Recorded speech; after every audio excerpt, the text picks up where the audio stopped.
All right, trying something new, a little bit different. Going to have Broc right on from the start, coming back from a holiday weekend, coming back from a big win for the Colts, going for it last second. How do you feel about Bears? Are a little bit more frustrated. Obviously, you know what happened there with the Well, I thought Bears fans would be happy because they don't have a coach anymore. Well, we have a coach. Well, you have a coach, but your head coach is gone. And I think that makes a lot of Bears fans happy. That's right. If you polled Bears fans, I think you'd have about 99.999% of Bears fans that are happy at this moment with the fact that the Flus is loose. He's gone. And Colts fans are more than willing to let you have our new defensive coordinator as your new head coach if you'd like. That's okay. You guys worry about your own junk. You sort your own crap out. Bears. You don't want to take any more of our junk. Matt Eberflus was your junk. So. Well, we have Gus Bradley now, which is almost the exact same thing. Yeah, you guys aren't happy with Gus Bradley, are you, right now? No, he's had a few good weeks, but I don't know. It's frustrating to watch a rookie look like Pat Mahomes because you just sit back and watch him. No, you guys talking about Gus Bradley, like seeing forums with Colts fans, listening to you, sounds really familiar to how we felt about Matt Eberflus. Oh, man, he does such a good job with the defense. And, and then the next week, how could he do this? How could he do that? They're so good here and then terrible here. Why are we justifying we want to keep this guy? And then finally the Band-Aid gets ripped off. And now we're like, oh, Thomas Brown, you feel so good in these press conferences. You sound like an actual confident coach who knows what he's doing. Let's see what next year brings. Let's see how the last 5 games go, and we'll go from there. Yeah. Give him a chance. Big win, though. How about that win? That was some brass balls there by Shane Steichen. Yeah, going for 2 there. Well, had nothing to lose. You had to win the game. You want to have a chance at the playoffs. Yep, you're on the road. I liked it. I did too. I was impressed. Yeah, and especially when you have a 255 or 245 pound running back as a quarterback that, you spread it out and he just dives. He's hard to bring down with the first contact, so just let him run it. Exactly. So, good quality win for the Colts. I was happy to see it. Happy for you. Good deal. So, all right, let's jump right into this. I'm excited for obvious reasons here. These are all the teams that are the underdogs this week. There are 6 teams on a bye. So there's only, 13 games? 13 games possible this week. Last week, here's the upsets. There were only 2, count them, 1, 2 upsets in the entire league. Only 2 upsets last week, and I was fortunate enough to get both of them. Nah, boo-boo. Ha, ha, ha, ha, ha, ha. Childish of me, but it was fun to take the lead. I got the lead, baby. I had 2 teams with the lead with 2 minutes left in the game, and they both blew it. So, all 3 of those early slates, I thought you were going to have. I thought you were going to have all 3 of those. Yeah, the Falcons was the other one that was just brutal. At least I'm not a Falcons fan. That would have been awful if you were really rooting for that team. Did you hear the rumors that they're going to bench? What's his name? Their quarterback. Cousins. Brain fart. Yeah, Kirk Cousins. And go with Penix. Go with Michael Penix. Go with the Washington boy. You drafted him in the first round. Might as well check it out and see what you have. Yeah, especially you'd think they'd want to stick with the proven guys. They're right in the mix. They technically hold the playoff spot at 6-6 for the weak NFC South. So they're right in the mix, but he did. How many picks has he thrown in the last? last week, was it 5 or 4 or 3? It's 4, and one was a pick 6 and one was in the end zone. So, jeez. And they lost by 4 points. So, yeah, that kind of hurts. So I can see him shaking it up for sure. All right, let me get to one other thing before we get into our contest, though, because a lot of Bears fans everyone in Bears Nation right now is into speculation mode for next year. We're basically done. One more loss and we're out completely. We're basically eliminated now. It would take improbable things happening. The Packers losing out, the Seahawks losing 4 of the next 5 games. It would take a lot for the Bears to make the playoffs. They'd have to win all 5 too. So they have to go 9-8 and then ask for a lot of help. Like the Packers went 9-8 last year and made it in the playoffs. So Bears Nation is basically speculating for next year. And one of the big things, I don't understand it. So I'm going to show this screen because this is an upcoming video I'm doing. It's a little sneak peek. It's just salary cap. It's evaluating players on our roster. So here's, kind of what I'm doing. But one of the evaluations that I can make in connection with you. We'll screen right past that one. That was just a sneak peek for our own fan base, the Bears. A lot of them want to bring in Ryan Kelly because he's going to be a free agent. One of the biggest things. Obviously, Creed Humphrey is the biggest free agent coming up this next year. You see him at the top there. Just absolutely the best. But there's no way Kansas City lets him go. There's absolutely no chance of that. And then, I don't see that either. That gets into the whole question, though, of how many of them can they keep, because their stud guard, who I think the Bears are going to target, is free agent as well. They're getting past this is kind of it for their playoff window. As long as you have Pat Mahomes, you'll always have a chance. But as far as the roster as it's constructed, these contracts are coming to an end. So they're going to have to pick and choose. But one of them that Bears fans are keying in on is Ryan Kelly, because he's a 4-time Pro Bowler, obviously established in the league. On the right side, there's all his stats, his grades at least, offensive run blocking, pass blocking, always been well known as a good center. But you guys drafted this last year a guy that on my channel I targeted a little bit as a 4th, 5th rounder, said the Bears should go after him in the 5th or later. You guys ended up picking him early 4th round, I think, like 117 or 115. Yeah, in the 4th round, you guys picked him as your 4th rounder, and he's turned out really good. I mean, he's played 7 games, kind of split time with Ryan Kelly so far. I think there was some injury involved there, wasn't there? Well, yeah, Ryan Kelly's been hurt, and then Bortolini was hurt to start the year. Yeah, so they've kind of split. Bortolini grading out very well for all centers with at least, I think it was 25 or 30% of reps. Coleman Shelton is the 3rd or the 10th best center in the league so far this year. This is according to PFF's overall grades, though. I mean, there's different ways to gauge these guys. But Tanner Bortolini, 13, Ryan Kelly, 16. And for a rookie, I mean, in my opinion, you can tell me how you feel as a Colts fan. It appears that you found your center of the future. You probably won't be re-signing Ryan Kelly. Does that sound pretty accurate as a Colts fan? Yeah, I would think so. I think you get Kelly's money off the books and you go with Tanner Bortolini and use that money elsewhere. Problem is our GM doesn't sign any free agents, so I don't know how they're going to use it, but we'll see. Yeah, at least you have the rookie contract with Tanner Bortolini, though. That helps. I mean, when you get these guys that are producing well as a rookie, I mean, you look at how John Michael Schmitz did a couple years ago, and it was terrible. And then he's doing better this year, but he's still, even look here, I only did the 16 because that's where Ryan Kelly is. He's not in the top 16. Zach Frazier's an anomaly. I've said that from the start. He's just crazy good coming out of college. So he's number 4 there on the list. Some of the free agents from last year, Aaron Brewer was a free agent. He's number 5. Tyler Biadasz was as a free agent last year. He's number 8. Garrett Bradbury. So some of these guys are there. Connor Williams, who retired, number 15. So technically he's off of there. Connor Williams retired abruptly, but Coleman Shelton, I mean, he's only $3.5 million. And I assume because he's not proven over a long period of time, won a Super Bowl, but he was the backup when they won the Super Bowl. And really, this is just a good year for him producing for the Bears. And a lot of Bears fans didn't like the way we started the year because our line was so inconsistent. We had a lot of injuries and we were mixing and matching a lot. We don't have depth at all. But when the starting 5 are together, we grade in the top 5. But a lot of Bears fans don't realize. So they still want Ryan Kelly.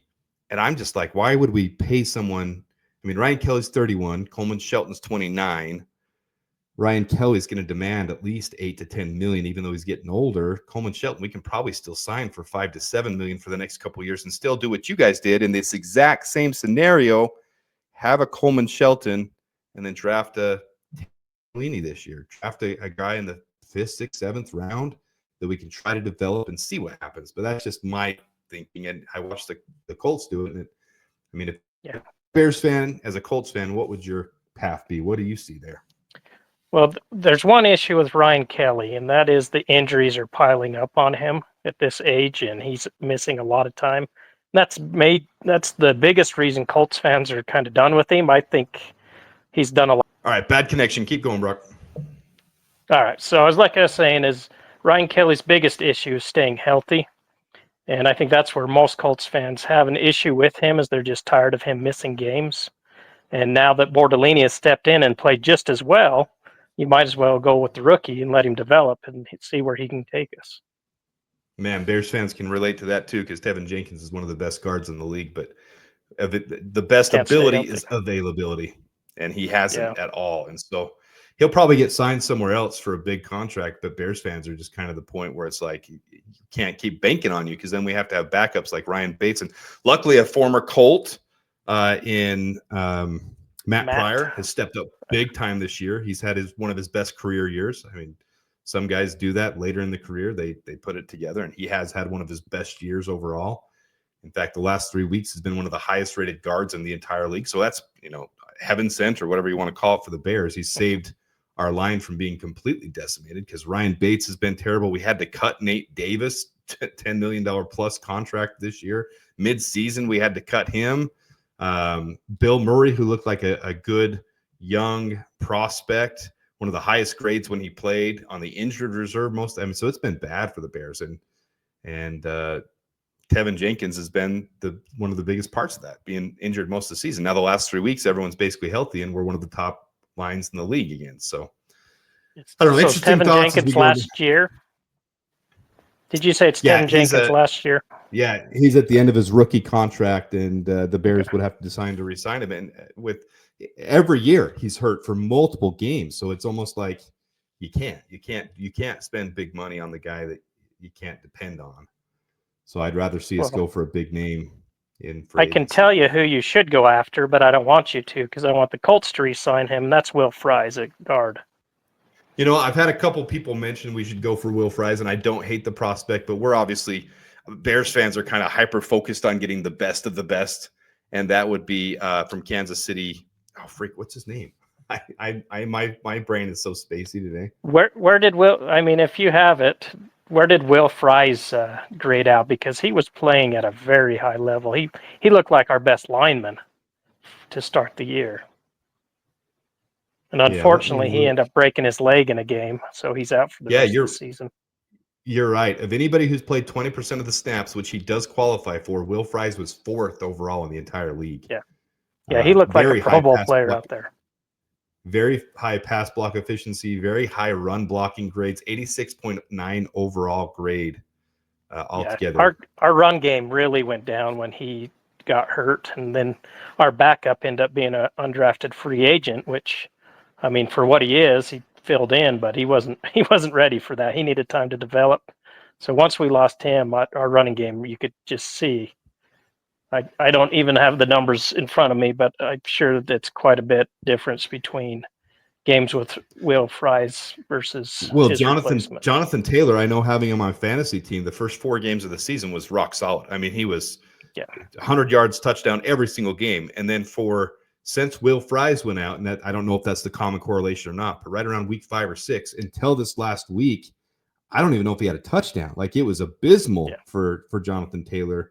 I was frustrated. Now, of course, Anthony Richardson stole some of his touchdowns from him, but but he was doing that in the first few weeks anyway, so they were both getting rushing touchdowns. Don't get me all excited about another guard, because Trey Smith is who I was thinking of. Trey Smith from the Chiefs. Okay. And I'm looking now, and Will Fries was actually grading out better than Trey Smith, which is crazy. Yeah. So he was a Pro Bowl looking player this year. So unfortunately, he got hurt. Don't be shocked if I make a video on us wanting Will Fries now. Well, I want Will Fries back. So I remember when he wasn't doing as well, we were down in Jacksonville at a game, and we were laughing because we saw French and fries on the sideline. French fries. That's right. We still have both of them. Yep, we do. Wesley French. French fries. So, well, now you give me something else. Go ahead. I was just saying, back then I was cussing Will Fries because he was a 7th-round prospect, and he came in and he was rough for the first 2 years. And then last year he figured it out, and he looked pretty good. And then this year he's on a whole new level. Yeah, someone grading out that well from the 7th round, that's a steal for sure, 100%. Oh yeah, that's what you hope for as a guy you can take and develop for a couple of years and then put him in. Exactly, that's what you want from those ones. All right, let's jump into our contest. We had some good chit chat that. Now I'm going to try to steal Will Fries from you. Just expect that. We'll try to steal Will Fries and see. If I think the league's going to try to steal Will Fries from us, honestly. So. Well, see, we can put Ryan Kelly money to him. I'd be okay with that. That's the way you do it. All right, let's get into our contest. We've got this week's upsets. There's only 13 games, and there's some rough ones. There is some rough ones. I'll jump right in. I'm first. Are you ready to go on this? Yes. All right. All right, I have to go right off the bat because I think you'll steal it if I don't. I really do think the Bears have a shot this week with the Niners, with both their running backs being down. This will be the game with the Bears having a really good opportunity. And we've talked about this before. When a change happens, a new coach comes in, often the team gets motivated behind them. It happens all the time. So even though the Niners are tough, we're playing in Santa Clara. I can see the Bears, and I do this every week, and we've 6 weeks in a row we're on losses, but I'm going to go ahead and pull for it. I'm taking the Bears with my first pick. Yeah, you wouldn't have got a chance to pick them again because they were in my top 3 picks this week. Boom. Good. I'm taking. I was really hoping you'd take somebody else so I could take the Bears, but it worked out well for. Didn't they win last time you took them? Oh, geez, I don't remember. That would have been 7 weeks ago. I know that's a long time ago. Yeah, I don't even remember. Well, either way, I'm taking them, and hopefully they win either way. I took them the week they played the Colts. That's what I remember. All right. So let's go with Seattle with my first pick. Seattle. And those who don't remember, this is our contest. We go snake order. So I go first on even weeks. Broc goes first on odd weeks. Next person picks 2, and then 2, then 2. We're each going to pick 5. So I didn't explain that very well to start the video. I'm up 19-18 on the season. I'm just going to throw that in one more time because I'm finally up for the season. I'll probably throw it in again before we're done. But Seahawks. You've hit my 1-2 so far. That was my number 1 and number 2. Yeah. And then I'm going to go. They're going with the Cardinals. And we did the pick 'em last time on this one. Yeah. And the Cardinals gave the game away this week. Or this last week, I guess. Yeah, they're at home, though, against the Seahawks. Seahawks have the division lead, though, by a slim 1-game margin. Yep. All right, let's see if our third pick is the same. Okay. Well, yeah, my second pick, third pick overall, I'm going to go with the Cowboys. That's my 4th, so I'm going to get who I wanted 3rd. So your second's the Cowboys. They are facing Cincinnati likes to give games away as well, so we'll see what happens. Yeah, there's a bunch of teams this year with a low point differential that means they're playing well. They're just not winning games. Cincinnati 4-8. The Saints are 4-8, and they're the same situation. The Bears are 4-8. They actually have a plus point differential. They're 5 games more than the opponents they score against, and they're at 4-8. So there's a bunch of teams right there in that same situation. Cincinnati's good team, but they keep giving away games, just like the Bears do. Same situation completely. Good picks so far. We're kind of right on the same line. I'm going to go Chargers against the Chiefs. I don't know if that's ill-advised or not. That's my 3rd one, but I just think the Chiefs on the reverse order, they're 10 games above. They're 11-1. They've won 10 more than they've lost, and they only have a 50-point differential, which is extremely low. I mean, it is like historically low. I don't think it's been that low in like 30 years where a team's been 10 games over at this point, 11-1, and they are only 50 above. For comparison, the Lions with the same record are 180 points above their opponents. They've scored 180 more points than their opponents. So just kind of crazy to me that the Chiefs keep getting away with these. And we were talking about this last week, but for those who didn't see it, just the crazy ending to that game where you have to start thinking maybe there is conspiracy theory behind the league when it's a false start, clearly a false start. And Jackson Powers-Johnson snaps the ball. It's a false start. They've dropped the ball, they fumble the ball, and the Chiefs jump on it, and then they call it an illegal formation, which can be declined. So it's the refs make it a penalty that can be declined, which is just bizarre because they should have been able to kick a field goal and win that game still. But anyways, so I'm rooting. The week before was 2 weeks ago. I think they won on a blocked field goal. So they've had a lot of close games like that. There's like 5 different endings to this season. The very first week of the season against the Ravens, the toes, and his toes were out of bounds. Isaiah likely caught the ball, but his toe, it was like a toenail is what it was to the very first week of it's just crazy what they've had happen this year. So I'm going to go with the Chargers because I really think the Chargers are clicking on the right cylinders. I like the Chargers this year, and I think big divisional game, I think they'll step up. I'm going to go with the Chargers for my second one. All right, this is where it got tough for me, where I started having difficulty with my decisions, and I'm still not decided. I'm going to be honest. But on the reverse side of that, and I actually have this team 3 more spots down, but I'm going to raise them up just because of what I was just talking about. The Raiders played really well in that game, and they played well in several games. They actually beat the Ravens earlier this year, and I think they're still fighting. They're trying. I'm having a hard time here because I'm trying to decide if I really want to. I'm going to go Raiders with my third pick overall. I'm going to say Raiders over the Buccaneers. It seems like Bucks are a team that just barely wins by a touchdown or less each week too. They like to have teams staying with them till the end. Yeah, they've had a lot of injury too. I mean, it's been a rough year for them, but I don't know. Last week Baker looked pretty good. But you're right. Well, he twisted his his ankle or knee or something in that game too. Came back in and threw a pick.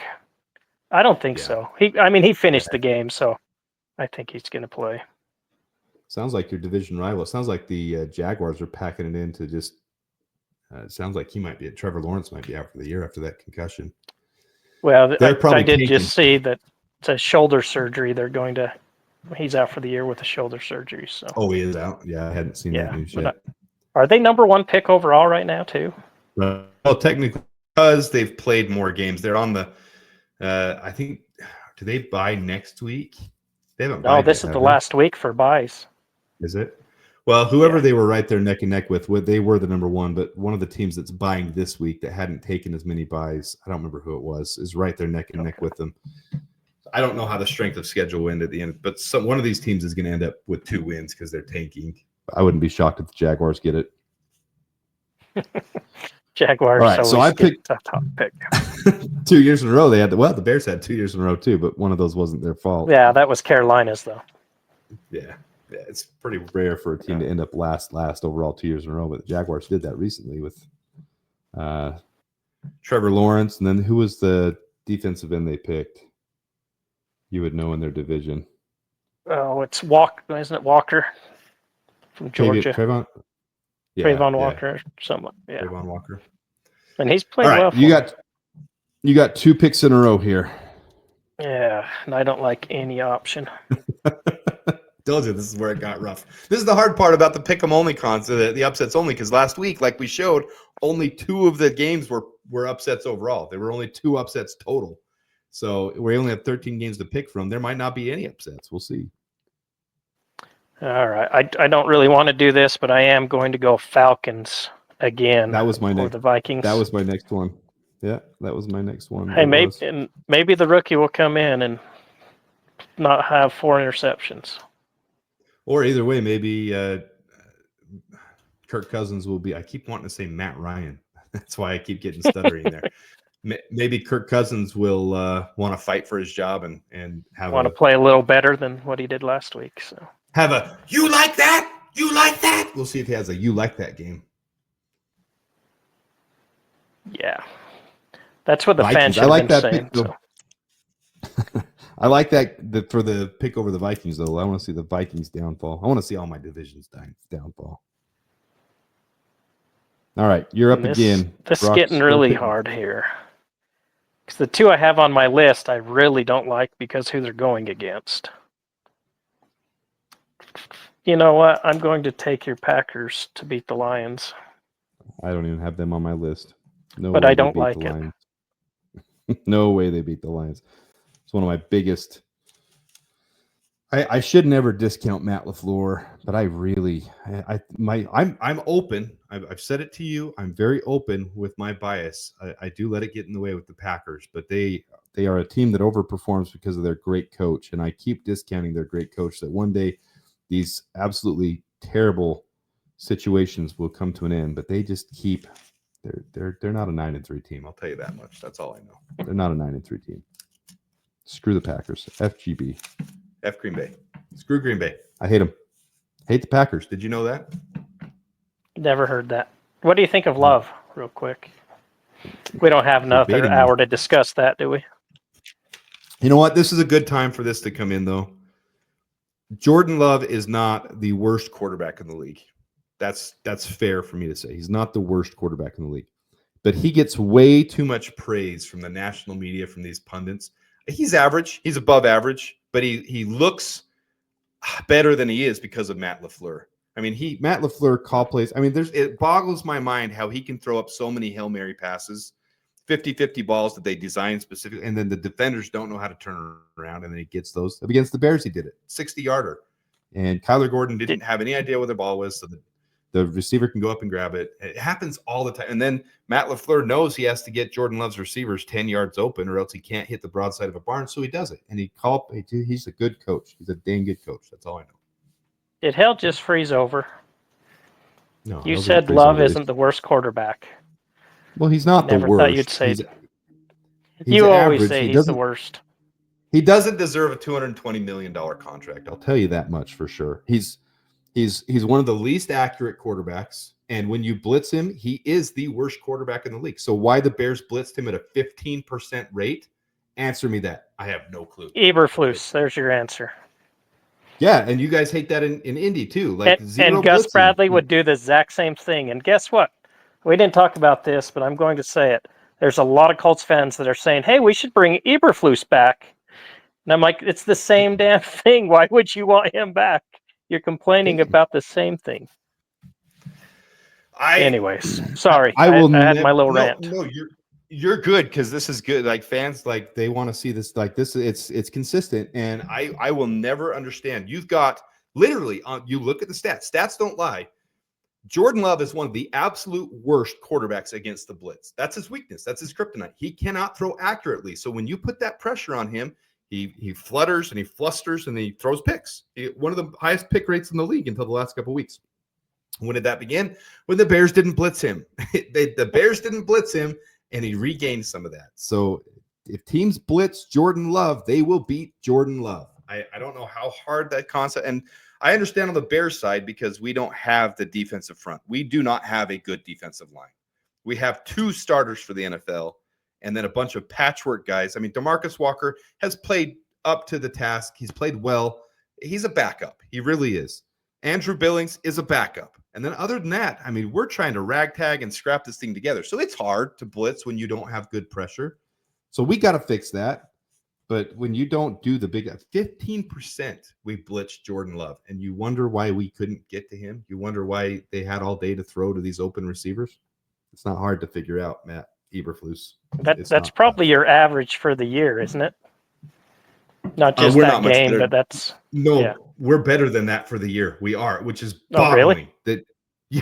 It's not much though. I mean, we're right around the 20% mark. But I was going to say probably around 20, but yeah, it's not good. We're one of the lowest in the league. And then, but against Jordan Love, nope, we're not going to blitz him. Literally 15%. Anyways, there's my rant. So you picked your 4th one was the Packers.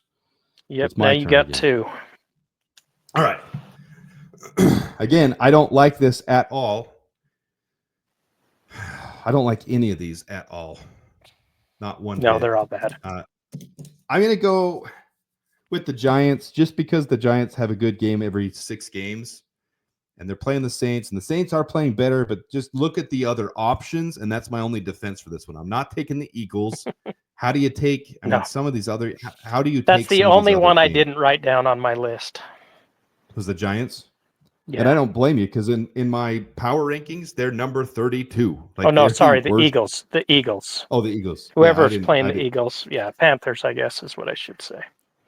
Yeah, so I'm going to go with the Giants as my 4th one. And I'm literally changing my order as we do this because this is such a crappy week for this. I always do that. It usually hurts me, but I do it anyway. There's 3 games to pick from, and I'm only doing this because I feel like Mac Jones isn't the worst quarterback in the league. He gets a new opportunity to try to show himself off. So I'm going to go with the Jaguars over the Titans, but I don't like it at all because the Titans at home with their defense, I think, will beat the Jaguars. I'm literally picking the bottom of the barrel here because the options are so bad. Like, the options are so bad that I'm picking the Jaguars, and I feel bad for you that you have to have the last pick because there's literally only 1 or 2 more that I'd even risk a pick on, but they're all terrible. Sorry, you get the last pick. Take it and enjoy it. Yeah, I know the Browns beat the Steelers the other day, but that's not going to happen again. Steelers are at home now, and they're rolling after that last game. Yeah, and they're pretty angry with the Browns losing to the Browns, so they're going to come out and dominate. I think the Bills. I can't root or I can't bet against them. Like I said, How the do you? Eagles, no. So the only thing left, and I don't like it because the Jets blew the last game, but I do have to go with the Jets over the Dolphins. Yeah, that's the only one I would have picked as well. That's the only it's one the left. only one that could possibly happen. But the Jets, I don't think the Jets are playing hard. They look like they're done. Yeah, even the stuff coming out, they basically leaked out that they won't bring Aaron Rodgers back. And when you do that with 5 games left in the season, you've got discord in. I mean, they've let go of their GM, they've let go of their coach. It's just been a crap show for them this year of underperforming and not being what they should have been. And They rough. should borrow Jalen Johnson and let him go in there and cuss everybody out. But their coach is already fired. Yeah, their coach is already fired, so I don't know if that would do anything. Their coach is already fired. Their GM is already fired. Basically, go in there and just yell at the owners. Yeah. I don't know what good it would do, but it did work for you guys. So well done, Jalen Johnson. Yeah. Well done, Jalen Johnson. We accept it. All right. So, Broc, I went first. I took the Bears. Then I took the Chargers. And I took the Raiders. And I took the Giants, and I took the Jaguars. Holy crap. That is a terrible lineup this week. Yeah, it's been a rough week. I literally have the 3 worst teams in the league, the Raiders, Giants, and Jaguars as my – this is terrible. And what are the Titans? Right. They're not much better. So they're right there with them. Top 5. That's what I was looking at. It was the best teams going against good, solid teams, and the worst teams going against really crappy teams. So yeah, this is a rough week for picks. I don't know if we'll get any of them. All right, so you took the Seahawks, then the Cowboys, then the Falcons, then the Packers, then the Jets. Yep. And I do think you have better chances for one of those teams to pull an upset than I do this week. So I probably shouldn't brag that I'm up 19-18. Never seen anybody so excited over a 1-point lead in my life. I've been losing all year. I know. Screw it. You just took the lead. Karma's going to get me this week, though. Was that the first lead of the year? Yeah, maybe week 1 I might have been up like 2-1 or something, but it's all year I've been down. I think I was down like 3 or 4 at one point. So, all right, little bit of everything today. Little discussing the Bears and the Colts. Little discussing our upsets picks.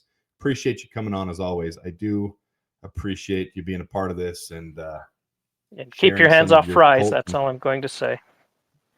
I like fries. Fries are nummy. Fries are one of my favorite things. I know, mine too. He's really good right guard.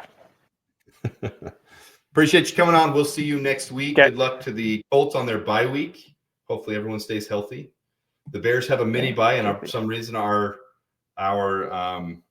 injury report today was like 17 times worse than last week. Everyone came back injured from the mini bye. But hopefully we get Josh Downs back. That's the biggest injury we have right now. We'll see our injury report tomorrow. Hopefully everyone's healthy because we need that healthy line to perform. Caleb to have a shot to show us this season. Appreciate you. See you next week.